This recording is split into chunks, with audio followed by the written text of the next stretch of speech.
El largo reinado de Jaime I, que abarca gran parte del siglo XIII, deja un importante legado que llega hasta nuestros días. Huérfano a los 5 años, asume el poder a los 9, después de los infructuosos intentos de su abuelo y su padre de extender sus dominios hacia el norte, decide expandirse hacia el sur.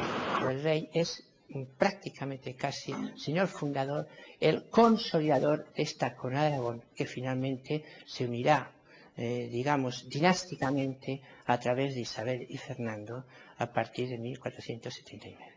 En 1228 el rey desembarca en Mallorca y conquista la isla. 10 años más tarde entrará en Valencia sin derramar sangre. Incluso avanzará después hacia Murcia, que entregará a su yerno Alfonso X el Sabio, según un pacto anterior. El rey, a diferencia de Castilla, dio instituciones propias a cada territorio y extendió la lengua catalana a los mismos. Su papel ha sido tan destacado que los historiadores lo han abordado de muchas maneras. Lo que hacían era acercar el rey a su momento histórico, a su ideología concreta. No